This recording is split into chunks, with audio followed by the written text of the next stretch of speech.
నమస్తే, welcome to prime 9 digital debate. నేను మణిశ్రీ. జనసేన పార్టీకి జాతీయ స్థాయిలో ఆదరణ పెరుగుతోంది. అయితే దశాబ్ద కాలం పాటు జనసేన పార్టీ ఆవిర్భవించినప్పటి నుంచి కూడా ప్రజాక్షేత్రంలో ఆ పార్టీ చేసినటువంటి పోరాటాలు కానీ, లేకపోతే అధికారంలోకి వచ్చిన తర్వాత ప్రజా సమస్యల మీద పోరాడుతూ అభివృద్ధి చేస్తున్న విధానాలు కానీ చూసి మిగతా పక్క రాష్ట్రాల్లో ఉన్నటువంటి కొంతమంది అయితే జనసేన పార్టీలో జాయిన్ అవ్వాలి అన్న ఉద్దేశంతో ముందుకొస్తున్నట్టుగా తెలుస్తోంది. అయితే జనసేన పార్టీ కూడా కేవలం రాష్ట్ర పార్టీగా మాత్రమే కాకుండా జాతీయ పార్టీగా ఎదగాలి అంటే దక్షిణాదిలో తప్పకుండా పాగా వేయాలని చూస్తోందా అంటే ఎస్ అనే చెప్తున్నారు చాలా మంది కూడా. అసలు ఎందుకు చెప్తున్నారు అంటే కేరళకు సంబంధించి ఈ పార్టీ విస్తరణకు సంబంధించి ఎమ్మెల్సీ నాగబాబు గారు కానీ, లేకపోతే ప్రధాన కార్యదర్శి అయినటువంటి రామ్ తాళ్ళూరి కానీ వీళ్ళందరూ వెళ్ళి అక్కడ పార్టీకి సంబంధించి కేరళలో విస్తరణ సమావేశాన్ని అయితే నిర్వహించారు. దాంట్లో దాదాపు 200 మంది జాయిన్ అయినట్టుగా తెలుస్తోంది. అయితే పవన్ కళ్యాణ్ స్ట్రాటజీ ఏంటి? దక్షిణాది రాష్ట్రాల వైపు ఖచ్చితంగా పాగా వేయబోతున్నారా అని, లేకపోతే ఈ కేరళ గనక చూసుకుంటే మొదటి అడుగు ఇదే కాబోతుందా?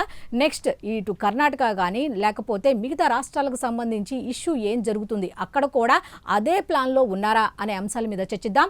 ఈ అంశంపై చర్చించేందుకు మనతో ఉన్నారు బేతంచెర్ల శ్రీనివాస్ నాయుడు, జనసేన నాయకులు. సార్ నమస్తే.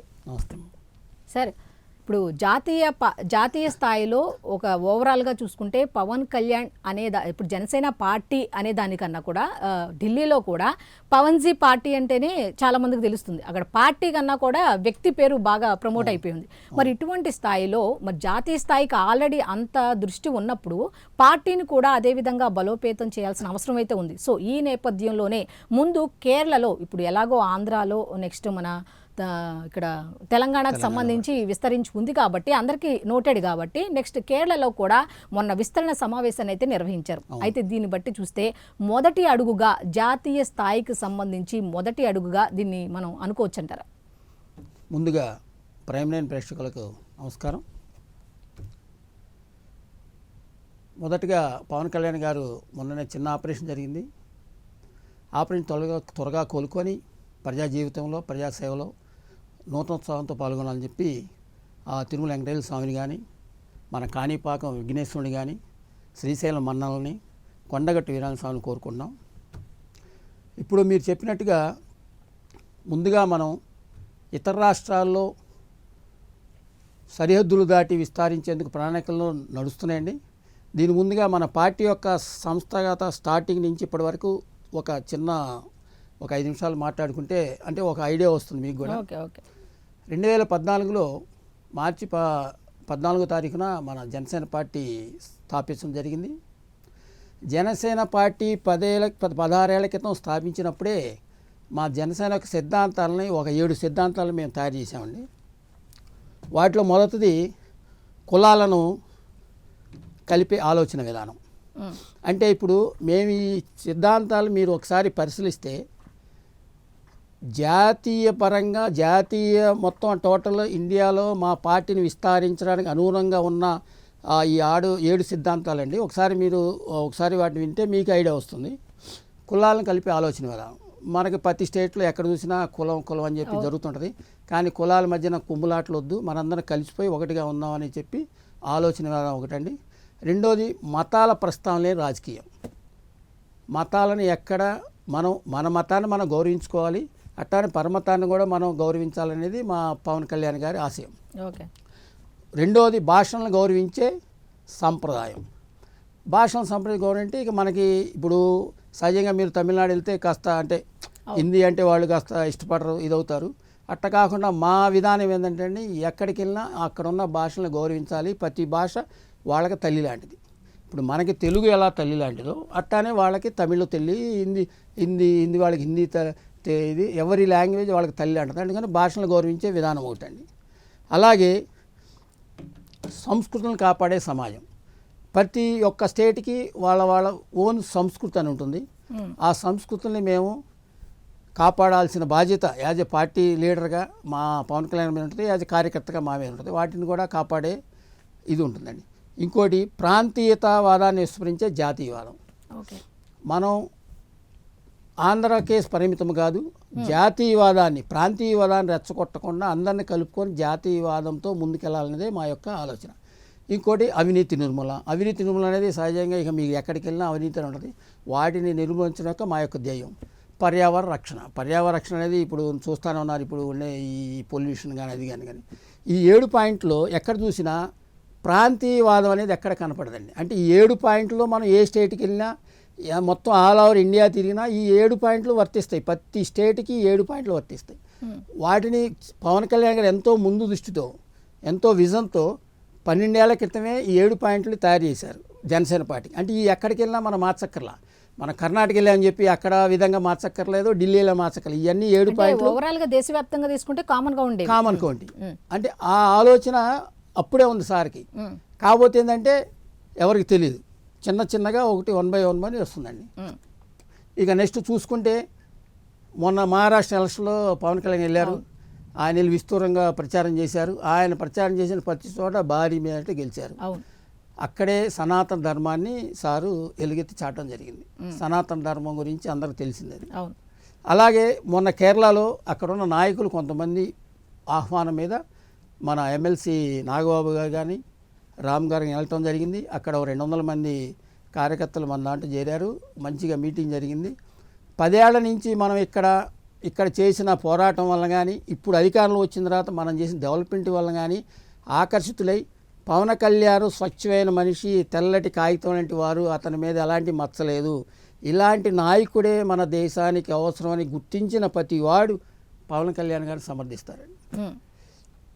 అది దృష్టిలో పెట్టుకొని మొన్న కేరళలో పిలవడం జరిగింది. మంచిగా జరిగిందండి మీటింగు. 200 మంది చేరారు.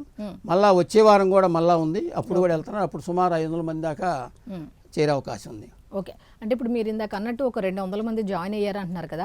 అంటే ఆల్రెడీ జనసేన అనేసరికి చిన్న పిల్లలు జాయిన్ అవుతారు, ఓటు హక్కు లేని వాళ్ళు కూడా జాయిన్ అవుతారు, ఇటువంటి మాటలు ఎక్కువగా వింటాం. మరి ఇప్పుడు ఈ 200 మంది జాయిన్ అయినది ఒక బలంగా చూడొచ్చా, లేకపోతే ఆ లైట్లే ఇక్కడ ఎట్లా ఉన్నారు అక్కడ కూడా తెలియని వాళ్ళే వచ్చి జాయిన్ అయ్యారు అనే మాటలు కూడా వినిపిస్తున్నాయి. దీని మీద ఏం చెప్తారు? ఏమండి, ఈ 200 మంది అప్పుడప్పుడు పుట్టుకొచ్చిన వాళ్ళు కాదండి. వాళ్ళందరూ ఆల్రెడీ వేరే పార్టీలో ఉన్నవాళ్ళు. ఓకే. వేరే పార్టీలో ఉన్నవాళ్ళంటే కుర్రోళ్ళు కాదు, ఓట్లు లేని వాళ్ళు కాదు కదండి. వేరే పార్టీలు ఉన్నారంటే ఆల్రెడీ వాళ్ళకి ఓటు హక్కు ఉంటుంది, లేకపోతే ఆల్రెడీ కొంత సేవ చేసి ఉంటారు, కొంత సమాజంలో తిరుగుంటారు, కొంత పొలిటికల్గా వాళ్ళకి ఎక్స్పీరియన్స్ ఉంటుంది. అలాంటి వాళ్ళు 200 మంది వచ్చింది. అంతేగాని కుర్రోళ్ళు కాదు, స్టూడెంట్ ఏదో మన ఏదో యూనివర్సిటీకి వెళ్ళి 200 మంది పిల్లల్ని తీసుకొచ్చి కండ వేసింది కాదండి. ఆల్రెడీ ఎక్స్పీరియన్స్ ఉన్నవాళ్ళు, ఆల్రెడీ పాలిటిక్స్లో ఉన్నవాళ్ళు, రాజకీయంగా అనుభవం ఉన్నవాళ్ళే 200 మంది వచ్చారు. వాళ్ళ ఆహ్వానం మేరకే వెళ్ళటం జరిగింది. అంటే ఇక్కడ అభివృద్ధి చూసి, ఇక్కడ యొక్క విధానాలు చూసి వాళ్ళు ఆకర్షితులయ్యి పిలిస్తే మన ఎమ్మెల్సీ నాగబాబు గారు కానీ రామ్ గారు వెళ్ళి అక్కడ మీటింగ్ పెట్టి వాళ్ళందరూ చేర్చుకోవడం జరిగింది. ఓకే. అంటే జనరల్గా అందరూ మాట్లాడుకునే మాట ఏంటి అంటే, ఇప్పుడు పవన్ కళ్యాణ్ గారు అంటే సినిమా యాక్టర్ కాబట్టి అట్రాక్ట్ అయ్యి వస్తారులే, పెద్ద ఇదేముంది అన్నట్టుగా కొంతమంది అంటున్నారు. ఆల్రెడీ మనం ఈయన ఎప్పుడైతే కేరళ అన్నారో లేకపోతే కర్ణాటక అన్నారో ఇంకెక్కడికి వెళ్ళినా కూడా ఫ్యాన్ బేస్డ్ ఫాలోయింగ్ తప్ప పార్టీ పరంగా కానీ డెవలప్మెంట్ పరంగా పెద్ద ఉండదులే అనే మాటలు కూడా వినిపిస్తున్నాయి. దీని మీద ఏం చెప్తారు? ఫ్యాన్ ఫాలోయింగ్ ఇప్పుడు మీరు చూశారు, అక్కడ ఉన్న పొలిటికల్ ఎక్స్పీరియన్స్ ఉన్న పర్సన్స్ పిలిచారన్నారు, కానీ ఫ్యాన్ ఫాలోయింగ్ అయితే ఆయన ఎప్పుడో వెళ్ళేవాళ్ళండి. ఇప్పుడు అక్సర్లా 2014 ఎప్పుడైతే మీటింగ్ ఎప్పుడే స్థాపించారో అప్పుడే నెక్స్ట్ ఇయర్ వెళ్ళిపోవచ్చు. ఎందుకంటే అప్పుడు ఉన్నారు ఫ్యాన్స్ ఆయనకి. ఇప్పుడేం కొత్తగా ఫ్యాన్స్ ఏం రాలేదండి. ఇప్పుడు ఉన్న వాళ్ళంతా ఇక్కడ 10 ఏళ్ళు ఆయన చేసిన పోరాటాన్ని చూశారు ప్రత్యక్షంగా. ప్లస్ అధికారంలోకి వచ్చిన తర్వాత కూడా ఆయన మాట మీద నిలబడ్డా లేదా అనేది చూసి వాళ్ళు నమ్మి పిలిచింది తప్ప ఏదో ఫ్యాన్ ఫాలోయింగ్, ఆయనతో ఏదో ఫోటో దిగుదామని చెప్పో లేకపోతే ఆయన మీద అభిమానంతో పిలిచిన వాళ్ళు కాదండి. వీళ్ళందరూ 12 సంవత్సరాలుగా మేము చేసే చూసి పిలిచిందే తప్ప ఇది it's not a fan following. Okay. It's like that. అంటే ఇప్పుడు ప్రధానమంత్రి నరేంద్ర మోదీ గారి కనుసన్నల్లోనే నడుస్తాడు పవన్ కళ్యాణ్. ఆ విధంగానే ప్రధానమంత్రి నరేంద్ర మోదీ గారు ఎక్కడైతే వాళ్ళు ఎన్డీఏకి సంబంధించి బీజేపీకి సంబంధించి ఎక్కడైతే పవర్ తగ్గిందో ముందు అక్కడ జనసేనాని కావాలని చెప్పి ఆయన వెనకుండి నడిపిస్తున్నారు. వాళ్ళ ప్రోద్బలంతోనే ఈ విధంగా ఎక్కడైతే బీజేపీ కొంచెం తక్కువ స్థాయిలో ఉందో అక్కడక్కడ మాత్రమే కావాలని పవన్ కళ్యాణ్ని ఇట్లా అక్కడికి పంపిస్తున్నాడు అనే మాటలు కూడా ఎక్కువగా వింటున్నాం. దీని మీద ఏం చెప్తారు? అది అనాలోచితంగా జరిగిన విషయమే తప్ప అది నిజం కాదండి. ఎందుకంటే సౌత్లో ఆల్రెడీ మనకు ఉంది కేరళ, కర్ణాటక, తమిళనాడు, 3 చోట్ల అదర్ దాన్ గవర్నమెంట్స్ ఉన్నాయి. అది అనాలోచితంగా జరిగిన విషయం తప్ప అది కావాలని చేసింది కాదండి. ఎందుకంటే మనం ఫస్ట్ సౌత్లో ఇప్పుడు మొన్న డీలిమిటేషన్ దాంట్లో సౌత్ అన్యాయం జరిగిందని గొడవ చేశారు. అక్కడ ఏమీ లేదు. ఇప్పుడు డీలిమిటేషన్లో జరిగింది ఏంటండి, ఆల్రెడీ మనకి 26% ఎంపీలు ఉన్నారు, 74% నార్త్ వాళ్ళకు ఉన్నారు. మన మోడీ గారు చెప్పింది 50% అన్ని చోట్ల పెంచుతూ ఉన్నారు. అంటే 50% పెంచితే సౌత్లో కూడా 26% అవుతుంటుంది, నార్త్లో కూడా 70% అలా ఉంటుంది, ఎక్కడ మారదు. కాబోతే వీళ్ళు దాన్ని రేపు వచ్చే ఎలక్షన్ల కోసం లబ్ధి పొందడం కోసమని మనకు అన్యాయం జరుగుతుంది, మన అన్యాయం చేస్తున్నారు అని చెప్పి వాళ్ళు కావాలని ఓట్ల కోసం చేసింది తప్ప ఏమీ లేదు. అలాంటి ఆలోచన ఏమీ లేదు. అన్యాయం చేయాలి సౌత్ వాళ్ళకి, లేకపోతే సౌత్లో మా పార్టీ లేదు కాబట్టి పవన్ గారిని దించేసి ఇది చేద్దామని ఆలోచన లేదండి.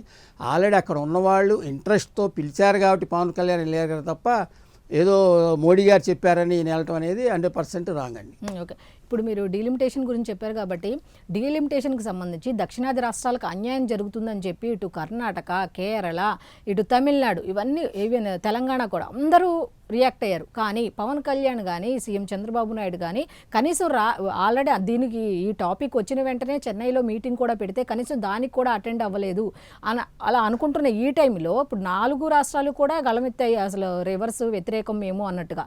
మరి వీళ్ళైతే అసలు కూడా మాట్లాడాల. మరి ఇటువంటి వాళ్ళకి మరి కేరళలో పార్టీకి సంబంధించి కానీ లేకపోతే పవన్ కళ్యాణ్ గారిని నమ్మే సిచ్యువేషన్ కానీ ఉంటుందంటారా? ఒక్కటండి, ఇప్పుడు ఇందాక మీరు చెప్పినట్టు సింపుల్ లాజిక్ అండి. 26% మనకు ఉంది, సౌత్ వాళ్ళకి 74% వాళ్ళకు ఉంది.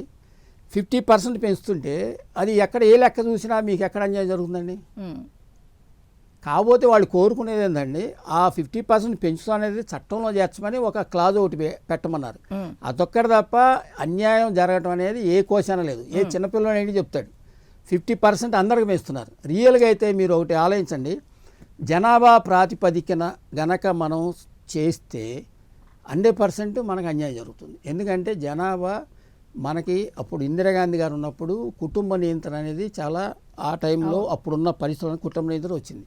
కుటుంబ నియంత్రణ ఏంటంటే నార్త్ కన్నా సౌత్ ఉన్నోళ్ళు వాళ్ళు ఇంప్లిమెంట్ బాగా చేశారు. ఆ ఇంప్లిమెంట్ చేయటం వల్ల మన జనాభా అనేది నియంత్రించబడి పెరగలేదు, నార్త్లో బాగా పెరిగింది.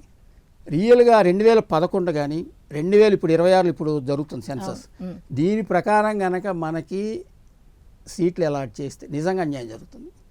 మనం 26% ఉన్న వల్ల 18% పడిపోతాం. అందుకే ఇది ఆలోచించే మోడీ గారు సౌత్కి అన్యాయం జరగకూడదని స్లాబ్ పద్ధతిలో 50% అందరికి పెంచుతా అని చెప్పి చెప్పడం జరిగింది. అందువల్ల ఎలాంటి అన్యాయం లేదు, దీంట్లో ఎలాంటి నిజం కూడా లేదు. వాళ్ళు కావాలని ఎలక్షనల్ స్టంట్ గాను లేకపోతే మోడీ గారు ఏది చేసినా ఇది తప్పని అలవాటు అయిపోయి అట్లా చెప్పి చేసిందే తప్ప ఇట్స్ నాట్ కరెక్ట్ అండి. ఓకే, ఇప్పటికీ కూడా మొన్న నాగబాబు గారు అక్కడ విస్తరణకు సంబంధించిన సమావేశాన్ని నిర్వహించినప్పుడు కూడా ఇది ప్రాంతానికి కానీ భాషకు కానీ ఎక్కడైనా సరే ప్లేసులు కానీ ఇవి మారొచ్చేమో కానీ జనసేన పార్టీకి సంబంధించిన భావజాలం అయితే మారదు అని చెప్తున్నారు. దీన్ని ఎట్లా తీసుకోవచ్చు? చెప్పే కదండి, ఇందాక మీరు 7 పాయింట్లు చెప్పాను. ఎక్కడికి వెళ్ళినా, ఏ స్టేట్కి వెళ్ళినా, ఏ మూలకి వెళ్ళినా భావజాలం సేమ్ ఉంటుంది. కాకపోతే అక్కడ లోకల్గా ఉన్న పరిస్థితులకు అనుగుణంగా అక్కడున్న సమస్యలకు అనుగుణంగా పోరాడతాం తప్ప భావజాలం సేమ్ ఉంటుందండి. భావజాలం ఎలాంటి మార్పు రాదు. భావజాలం ఇప్పుడు 7 పాయింట్లు మీరు విన్నారు కదా, కులాలు కానీ, మతాలు కానీ, పర్యావరణం కానీ, ప్రాంతీయవాదాలు లేకుండా చేయటం కానీ, సంస్కృతిని కాపాడటం కానీ, అది అవినీతి కానీ, ఇవన్నీ అన్ని చోట్ల ఉన్నాయి. మా జాతీయవాదం ఒకటేనండి, మా యొక్క సిద్ధాంతం ఒకటి. సిద్ధాంతంలో మేము ఇప్పుడు మీకు తెలిసి అంతకుముందు మీరు చూశారు ఇక్కడ తెలంగాణలో ఒక పార్టీ నేషనల్ పార్టీ కావాలని చెప్పి పేరు మార్చడం జరిగింది. మా సిద్ధాంతం కానీ పేరు కానీ ఎలాంటి మార్పు లేకుండా ఏ స్టేట్కైనా మా సిద్ధాంతం పట్టుకొని వెళ్ళిపోవచ్చండి. ఎలాంటి చేంజెస్ చేయాల్సిన అవసరం లేదు, సిద్ధాంతాలు మార్చుకోవాల్సిన అవసరం లేదు. ఓకే, ఇప్పుడు జనరల్గా చెప్పుకుంటే చాలామంది కూడా చెప్పేది ఏంటంటే పవన్ కళ్యాణ్ ఒక ఆలోచన విధానం ఎప్పుడు ఏం చేస్తాడు అనేది ఆలోచన విధానం పరంగా చూస్తే మాత్రం ఎప్పుడు ఎట్లా రియాక్ట్ అవుతాడు అనేది తెలియదు. ఇప్పుడు కేరళ అన్నాడు, రేపు ఇంకో చోట అంటాడు, ఇంకో చోట అంటాడు అన్న మాటలు కూడా ఎక్కువ వినిపిస్తున్నాయి. కానీ నెక్స్ట్ ఇప్పుడు తమిళనాడు ఇష్యూ తీసుకుంటే తమిళనాడులో ఇప్పుడు టీఎంకేకు ఉన్న బలం మిగతా దాంతో చూసుకుని ఇప్పుడు ఎలాగో ఎలక్షన్స్ రాబోతున్న 23వ తారీఖు కాబట్టి ఇప్పుడు దానికి సంబంధించి చూసుకుంటే అసలు ఎక్కువగా ఈయన సనాతన ధర్మం అంటారు. ఇప్పుడు కేరళ కానీ ఇప్పుడు మీరు అన్నట్టు ఈ తమిళనాడు కనుక చూసుకుంటే ఈ సనాతన ధర్మం అని ఈయన ఎక్కువగా మాట్లాడుతున్నప్పుడు మరి అటువంటి వాళ్ళు ఆదరించే అవకాశం ఉంటుందంటారా? మీరు ఒకటి ఇక్కడ ప్రతి వాళ్ళు తెలుసుకోవాల్సింది ఒకటేనండి, సనాతన ధర్మం అంటే అది ఒక మతం కాదు, మన జీవన విధానం, మన సంప్రదాయాలు, ఇప్పుడు ఎప్పటి నుంచో వస్తున్న మన జీవన విధానం. మన సంప్రదాయాలనే సనాతన ధర్మం అంట తప్ప ఇది హిందూ మతానికి సంబంధించింది కాదండి. అది ఒక పర్టికులర్ తెలుసుకోవాలి అందరూ. ఓకే. మన జీవన విధానము సంప్రదాయాలే తప్ప సనాతన ధర్మం ఇట్స్ నాట్ మతం. అది తెలుసుకున్నప్పుడు ఇలాంటి ఆలోచనలు రావండి, ఇలాంటి సమస్యలు కూడా ఉండవు. అది ఇట్స్ నాట్ మతానికి సంబంధించింది కాదండి. జీవన విధానము మన సంప్రదాయాలు. ఇప్పుడు మనం ఇంట్లో చూస్తారు మీరు, పండగలు వస్తే ఏం చేయాలి, సంప్రదాయం అది. జీవన విధానం పొద్దున్నే లేగవటం కానీ మన కార్యక్రమం కానీ అది జీవన విధానం. గుడికి వెళ్ళటం అది అంతా జీవన విధానం, మన సంప్రదాయాలు.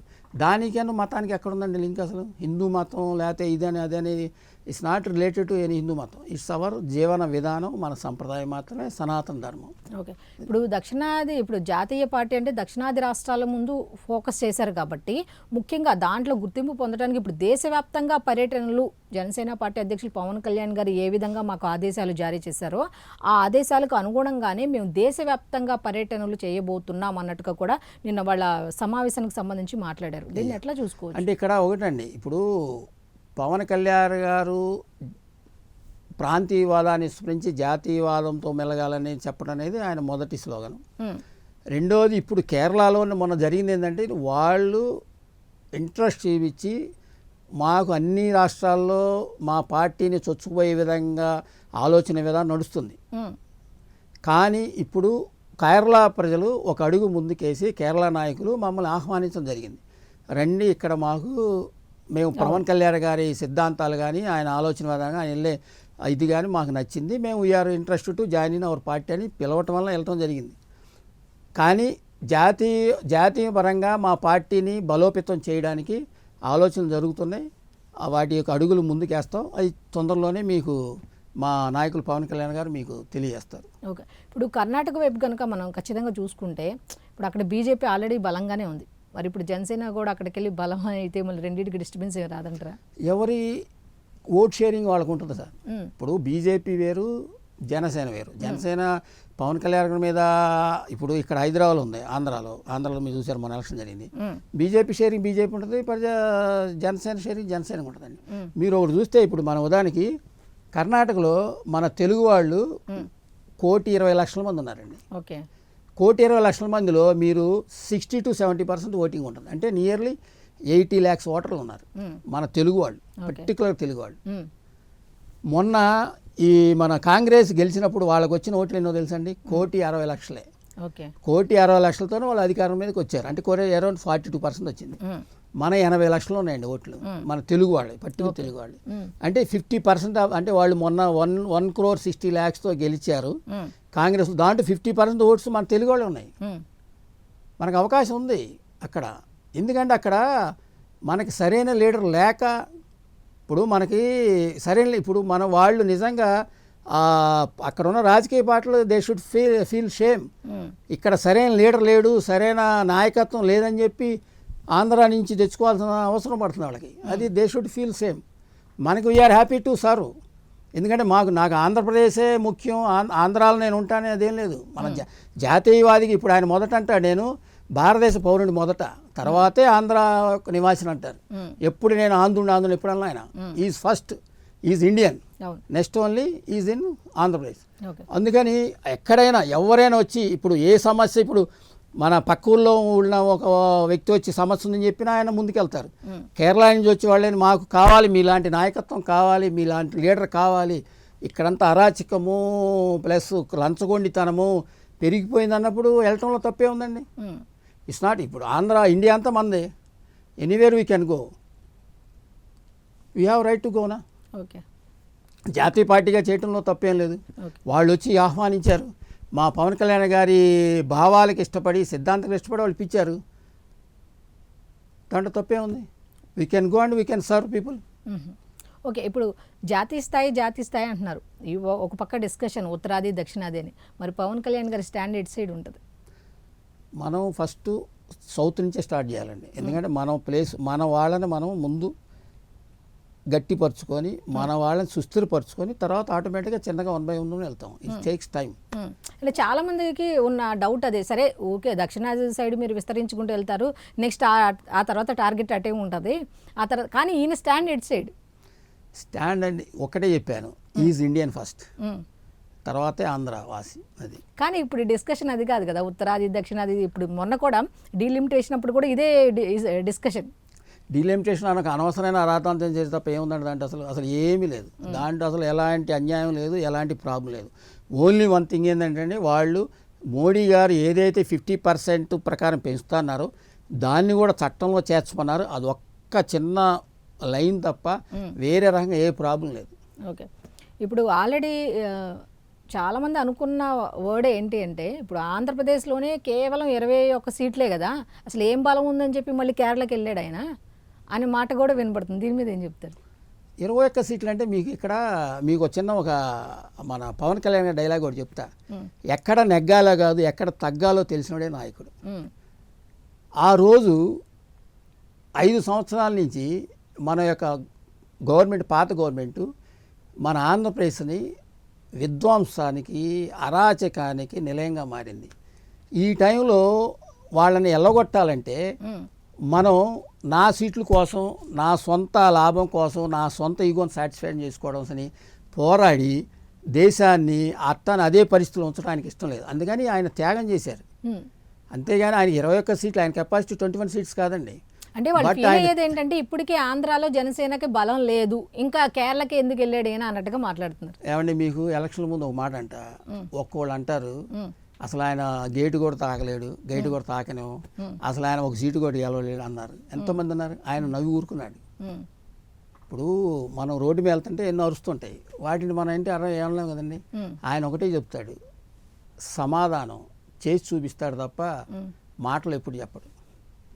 21 సీట్లు ఉన్నా సరే ఆయన కెపాసిటీ వేరు, ఆయన ఇది వేరు. ఆయన అర్థం చేసుకోవాలంటే దగ్గరగా ఉండి చూసే మాకు అర్థం అవుదండి ఆయన యొక్క ఆలోచన విధానం, ఆయన విజనరీ. చెప్పాగా నేను 2014లో పార్టీని స్థాపించినప్పుడు మేము సిద్ధాంతాలు రెడీ చేసాం. ఆ సిద్ధాంతం ప్రకారం మనం ఏ స్టేట్కైనా వెళ్ళొచ్చు, ఇండియాలో ఏ మూలకి వెళ్ళైనా మన పార్టీని పెట్టచ్చు. ఒక్క సిద్ధాంతం కూడా మార్చాల్సిన అవసరం లేదు. మరి అప్పట్లోనే ఆయన అంత విజనరీ 14 ఏళ్ల క్రితం ఆలోచించండి. మీరు ఆలోచించండి ఆయన ఆలోచన విధానం ఎంత ముందు. మరి ఎందుకని ఇప్పుడు మీలాంటి వాళ్ళకి తెలుస్తుంది, లేకపోతే మిగతా పార్టీల్లో కూడా సీనియర్స్ కూడా ఉన్నారు, మరి ఈయన విజనరీ వాళ్ళకి ఎందుకు కనపడట్లా? ఇట్లా విమర్శలకే ఎందుకు పరిమితం అవుతున్నారు? వాళ్ళు ఏ పార్టీ వాళ్ళు ఆ పార్టీ గతంలో ఒక వాళ్ళ అధికారంలో ఉన్నా లేకపోతే ప్రతిపక్షంలో ఉన్నా ఏదైనా మంచి మాటలు మాట్లాడినా లేకపోతే మంచి కార్యక్రమాలు చేసినా పర్వాలేదు, ఎంకరేజ్ చేసేవాళ్ళు, లేకపోతే ఆ పథకాలు ఉన్నా సరే ఆ పథకాలు కూడా కొనసాగించేవాళ్ళు. మరి ఇప్పుడు ఆలోచన ధోరణిలో కంప్లీట్గా తేడా వచ్చేసింది. ఎందుకంటారు? రాజకీయాలు అంటేనే ఒక అనకూడదు కానీ అదొక వెరీ ఇదైందండి. మీరు మంచి చేసినా వీళ్ళు ఈ పార్టీలో ఉన్నా కాబట్టి అది చెడు అనే అనాలి. మంచిని మంచిగా ఒప్పుకునేది లేదు. అందుకే ఇలాంటి తరుణంలోనే పవన్ కళ్యాణ్ లాంటి నిజమైన నిజాయితీపడి నాయకుడు కావాలి కాబట్టి అన్ని రాష్ట్రాలు పిలుస్తున్నారు. ఎందుకంటే ఇతను కూడా అవినాతిపడి అయితే ఎవరు పిలవరు కదండి. రాజకీయ నాయకుడు అంటే ఎలా ఉండాలి, పవన్ కళ్యాణ్ గారు చూస్తుండాలి. ఇప్పుడు మీరు అధికారంలో లేనప్పుడు అతన్ని ఎంత అధికారంలో పార్టీ అతను పర్సనల్గా కానీ, వాళ్ళ మదర్ని కానీ, వాళ్ళ ఫ్యామిలీ మెంబర్స్ని కానీ, పిల్లల్ని కానీ ఎంత ఇది చేశారండి. ఆయన అప్పుడు కూడా నా సమస్యలు ప్రజల సమస్యలు కాదు, ప్రజల సమస్యలే నా సమస్యలుగా నేను తీసుకొని ముందుకెళ్తా అన్నాడు. కాబట్టి ఆయన అందరూ ఇష్టపడుతున్నారు. అదే అప్పుడు ఆయన అరే మా వాళ్ళు తిట్టారని చెప్పి ఆయన మా కార్యకర్తలు మా మీద రెచ్చగొట్టి మా అమ్మని తిట్టారు, మా వాళ్ళు తిట్టారు, మీరు వెళ్ళండి దాడి అని చెప్పలా, ప్రశాంతంగా ఉండనన్నాడు. మనకి కావాల్సింది ప్రజల సమస్యలు ముఖ్యం.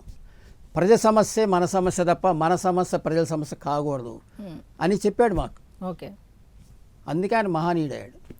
అందుకే వేరే స్టేట్ వాళ్ళు పిలుస్తున్నారంటే రీజన్ అదే. ఇలాంటి లీడర్ ఎక్కడ ఎతికితే కనపడ్డు, భూతార్థం పెట్టి ఎతికినా కనపడ్డాడు. ఆయన దగ్గర చూస్తాం కాబట్టి మాకు తెలుసు ఆయన ఒక గొప్పతనం. ఆయన ఒక మహా ఋషి లాంటి వాడు. అది ఇప్పుడు చెప్తే ఎవరికి అర్థం కాదు, ముందు ముందు చూసి తెలుస్తుంది. ఓకే, ఇప్పుడు జనసేన పార్టీ అనేసరికి ఐడియాలజీ పార్టీ అంటారు, కానీ దక్షిణాది రాష్ట్రాలకి ఈ ఐడియాలజీ అనేది రీచ్ అవుతుందంటారా? ఆటోమేటిక్ అండి, ఒక్కటేనండి. మీరు అంటే మన వాళ్ళకి రీచ్ అవ్వటానికి మీరు అన్నట్టు పార్టీ పెట్టిన దగ్గర నుంచి ఇప్పుడు దాకా మొన్న 24 వరకు కూడా చూసుకుంటే ఎన్ని సంవత్సరాలు పట్టింది. మరి కేరళ, ఇప్పుడు దక్షిణాది రాష్ట్రాలు అంటున్నారు, అసలు అటు రీచ్ అయ్యే అవకాశం ఉందంటారు? ఇక్కడ మన పార్టీ ఒకటండి. ఇప్పుడు ఫస్ట్ 2014 ఎప్పుడైతే మేము స్థాపించామో అప్పుడు ఓన్లీ మేము ఎక్కడ పోటీ చేయలే, తెలుగుదేశానికి సపోర్ట్ చేసాం, కలిసి కొన్నాళ్ళు ప్రయాణం చేసాం. తర్వాత 2019లో మేము పోటీ చేసాం. పోటీ చేసినప్పుడు ఏమైందంటే అక్కడ జగన్ గారు పాదయాత్ర చేశారు. అంతకుముందు వాళ్ళ నాన్నగారు రాజశేఖర్ గారు చేసిన విధానం వల్ల కానీ సరే ఈ జనం అంత ఏంటంటే ఒకసారి అవకాశం ఇద్దామని ఇచ్చారు. అంతే తప్ప మేము కాదని కాదు. చూశారు, చూస్తే అర్థమైంది వాళ్ళకి ఆయన వేరు ఈయన వేరు అని. అందువల్ల ఇప్పుడు మాకు ఆటోమేటిక్గా is the best, Pawan Kalyan best. మనం ఆల్రెడీ 5 ఏళ్ళు లేట్ చేసాం, ఆలస్యం చేసాం. ఇప్పుడు తెలుసుకున్నారు కాబట్టి పవన్ కళ్యాణ్కి 100% స్ట్రైక్ రేట్. పోటీ చేసిన ఇప్పుడు 21 చేశారా, 2 చేశారా, 100 చేశారా కాదండి, స్ట్రైక్ రేట్ 100% వచ్చిందా లేదా? ఇప్పుడు వాళ్ళు చెప్పినట్టు ఆంధ్రాలో అంత పెద్ద బలం లేదు అనే దానికి ఇప్పుడు ఇక్కడే నీకు బలం లేదు, నువ్వు అక్కడికి వెళ్ళి ఏం చేస్తావు అని విమర్శకులు విమర్శిస్తున్నప్పుడు మీరు బలంగా చెప్పాలి అనుకుంటే ఇక్కడ ఎందుకు లేదు అని చెప్పాలనుకుంటే మీ మాటలు ఏం చెప్తారు? బలం లేదని చెప్పాలంటే ఒకటేనండి. మీరు ఇప్పుడు అంతకుముందు అధికారం లేనప్పుడు ఆయన బలం వాళ్ళకి తెలుసు కాబట్టే మానసికంగా ఆయన్ని బాధ పెడితే వదిలేసి వెళ్ళిపోతాడు పార్టీని, బలహీనుడు అని అనుకొని వాళ్ళు మానసికంగా పర్సనల్గా టార్గెట్ చేశారు. కానీ ఈయన ఒక బలం వాళ్ళకి తెలియలే. ఇప్పుడు మీరు అప్పుడు చూశారు లేదో, మెయిన్ టార్గెట్ వాళ్ళకి పవన్ కళ్యాణ్ గారే. ఓకే, ఎవరు ఏ రాజకీయ నాయుడు చూసినా పవన్ కళ్యాణ్ విమర్శించేవాళ్ళు. చంద్రబాబు నాయుడు గారి కన్నా పవన్ కళ్యాణ్ విమర్శించేవాళ్ళు. ఎందుకండి? భయం. ఈయన వస్తే ఎక్కడ పాతుకుపోతాడని భయం. ఇప్పుడు కూడా అదే. ఇప్పుడు వాళ్ళు మనసులో ఉంది ఆయనకి బలం ఉందని, కానీ ఆయన పైకి రాకుండా అంటే ఇలా జనంలోకి ఏదో గోస్పెల్ ప్రచారం ఏదో ఉంటుంది మీకు తెలుసు కదా, ఏదో ఒకసారి 10 సార్లు చెప్తే జనం వింటారనుకుంటున్నారు. కానీ ఆ రోజులు పోయినాయి, ఆ రోజులు ఇప్పుడు లేవు. వాళ్ళు ఎంత చెప్పినా ఈయన ప్రశాంతంగా ఒక మహా ఋషిలాగా ప్రశాంతంగా ఆయన పని ఆయన చేసుకుంటూ పోతాడు. ఎవరేం చెప్పినా పట్టించుకోడు. మొన్న ఎవరో ఒకసారి అక్కడ జర్నలిస్ట్ అడిగాడు, ఏమండి మీరు ఇది చేస్తున్నారు, అసలు జగన్ గారు వదలను మిమ్మల్ని, అసలు మీ ఎంత తెలుస్తా అన్నా అంటే ఒక నవ్వు వేసి వదిలేశాడు ఆయన. అదే ఇంకోళ్ళు అయితే ఏమంటారు, తెలుసుకోమని అంటారు. కానీ నేను ఒక నవ్వు నవ్వాడు, చూద్దాం అన్నారు అంతే. అది చాలా ఆయన విజ్ఞత, ఆయన యొక్క గొప్పతనం, ఆ మహానుభావుడు యొక్క ఇది. ఆ ఒక్క చిన్న ఆ నవ్వులోనే అర్థమైపోద్ది ఏది బుర్రన్నోడికి. ఇక వీళ్ళు ప్రతిపక్షాలంటే వాళ్ళ గురించి మాట్లాడటం వేస్ట్ అంటే టైం వేస్ట్. ఓకే, ఇప్పుడు పవన్ కళ్యాణ్ గారు అనగానే మెయిన్ మనం చూసుకునేది రాజకీయాల కన్నా కూడా ఫ్యాన్ బేసే చూసుకుంటారు మ్యాక్స్ అందరూ. అంటే ఇప్పుడు అంటే ఆంధ్రాలో ఉండి ఆయన పనులు చేసుకుంటూ వెళ్తున్నారు, ఒక్కొక్క పని చేసుకుంటూ వెళ్తున్నారు కాబట్టి జనరల్గా చూస్తే ఫ్యాన్ బేసే చూస్తారు.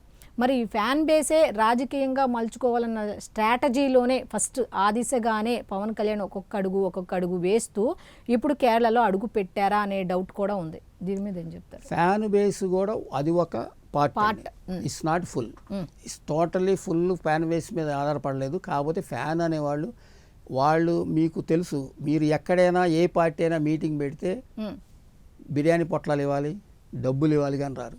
కానీ మా జనసేన కార్యకర్తలు పైసా ఇవ్వకుండా వస్తారు, సొంత జేబులో డబ్బులు ఖర్చు పెట్టుకొని వస్తారు.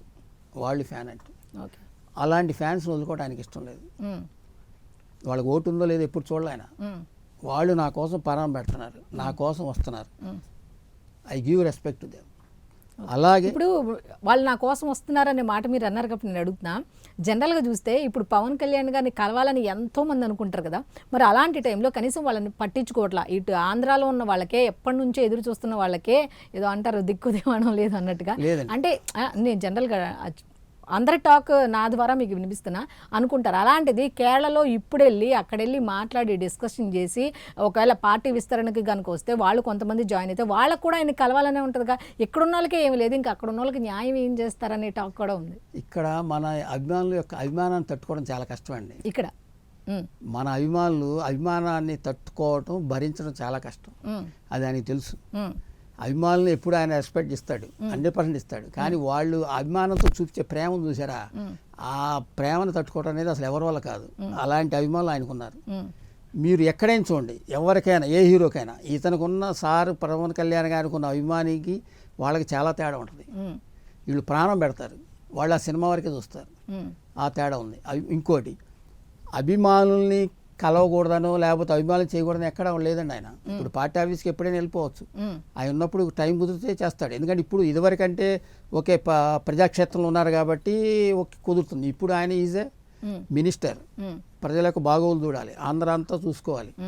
దాంట్లో కొంత టైం పార్టీ ఆఫీస్ ఉన్నప్పుడు ఈ కేటాయిస్తున్నారు, మీటింగ్లు పెడుతున్నారు, ఎవరిని వస్తే కలుస్తున్నారు. ఇప్పుడు అలాంటిది ఏం లేదు. కావాలని ప్రతిపక్షాలు ఈ మీడియా ద్వారా, ఈ సోషల్ నెట్వర్క్ ద్వారా చేసే తప్ప it's not correct presently. Okay, ఇప్పుడు ఉద్యమీ కార్యక్రమం నిర్వహించారు సార్, దానిలో భాగంగా కేరళలో కూడా చాలా మంది వచ్చి జాయిన్ అయినట్టుగా తెలుస్తుంది. మరి అయితే వాళ్ళ పవన్ కళ్యాణ్ అనుకున్న టార్గెట్ అయితే రీచ్ అయ్యారా? దాదాపు 20 లక్షల మంది ఎంతో వాళ్ళు టార్గెట్ పెట్టుకున్నారు కదా, రీచ్ అయినట్టేనా? ఇది ఇక్కడండి ఆంధ్రలో రీచ్ అయ్యారండి, ఆల్రెడీ రీచ్ అయ్యారు. మరి సేమ్ ఇదే స్ట్రాటజీ అక్కడ పనిచేస్తుందా ఈ ఉద్యమీ కార్యక్రమం? వై నాట్, ఎందుకు పనిచేయదు? ఇప్పుడు అదే ఇందాక మీకు చెప్పా, అదే నేను అనేది, ఈయన లోకల్ నాయకుడు కాబట్టి ఇప్పుడు పవన్ కళ్యాణ్ గారు అంటే ఏంటో ఖచ్చితంగా తెలుసు కాబట్టి అది ఇక్కడ పనిచేసింది. అలాగే ఇప్పుడు దక్షిణాది రాష్ట్రాల్లో కూడా అదే తీరు అదేనండి. ఇప్పుడు నేను ఇందాక మీకు ఒకటి చెప్పా, కేరళలో మా నాయకుడు వెళ్ళి మీరందరూ రాండి నా పార్టీలు చేయని అడగలేదండి. వాళ్ళంతటా వాళ్ళే మేము మీ యొక్క ఐడియాలు నచ్చింది, సిద్ధాంతాలు నచ్చినాయి, మీ పరిధానం నచ్చింది అని చెప్పి వాళ్ళే ఆహ్వానించి వాళ్ళు వచ్చి పార్టీలు చేరారు. అలాంటప్పుడు ఆ సమస్య తలెత్తదు. ఓకే, ఇప్పుడు సార్ వెళ్ళి ఇప్పుడు పవన్ కళ్యాణ్ వెళ్ళి మీరు రండి చేరండి అంటే మీరు అన్నట్టు మీకు ఆ క్వశ్చన్ రైజ్ అవ్వడానికి అవకాశం ఉంది. వాళ్ళంతా వాళ్ళు పిలిచి 200 మంది వచ్చి చేరారు. మళ్ళీ నెక్స్ట్ వీక్ ఇంకో 500 మంది చేరుతున్నారు.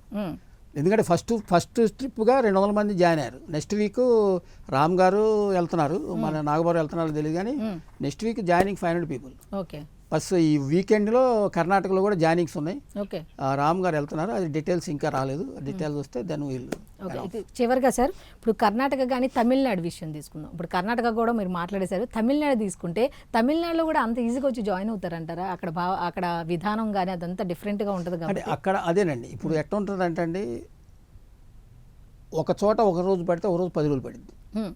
టైం తప్ప మారకపోవటం ఏముండదు అక్కడ. ఇప్పుడు అక్కడ మనకు తమిళనాడులో సుమారు మనోళ్ళు 80 లక్షల మంది ఉన్నారు, 80 లక్షల మంది ఉన్నారు. వాళ్ళు కూడా ఎప్పుడు విజయనగర సామ్రాజ్యం ఉన్నప్పటి నుంచి అప్పటి నుంచే తెలుగు వాళ్ళు వస్తూ ఉన్నారు, పాతుకుపోయారు అక్కడ 80 మంది. ఇప్పుడు దాంట్లో మన ఓట్లకి వెళ్ళి డిఎంకి వచ్చింది 1.56 crore ఓట్లే, అంటే నియర్లీ 37.7% ఓట్స్తోనే వాళ్ళు అధికారాన్ని చేసుకున్నారు. మంది సుమారు మీరు ఈ తమిళనాడు 80 lakhs 1 crore అంటే నియర్లీ 50 to 60 lakhs ఓట్స్ ఉన్నాయి మనకి. ఓకే, అది అక్కడ పెద్ద కష్టమే కాదు. కాకపోతే ఏంటంటే మీరు అన్నట్టు అక్కడ డిఫరెంట్గా ఉంటుంది కాస్త. వాళ్ళు తమిళ్ అనేది ఆయన తమిళనాడులో ఛానళ్ళు ఇప్పుడు యాజ్ హీరోగా తమిళనాడులో ఛానల్ ఉన్నారు. ఈజ్ వెరీ ఫ్లూయెంట్గా మాట్లాడతారు తమిళ్లో. వాళ్ళకి తమిళ్ మాట్లాడితే చాలు, దే లైక్. హిందీ అంటే వాళ్ళకి ఇది, కానీ తమిళ్లో they like very much. Pawan Kalyan హీరోగా చాలామంది లైక్ చేస్తారు. కాబట్టి మీరు అన్నట్టు కాస్త టైం పట్టచ్చు, స్లోలీ దే విల్ చేంజ్.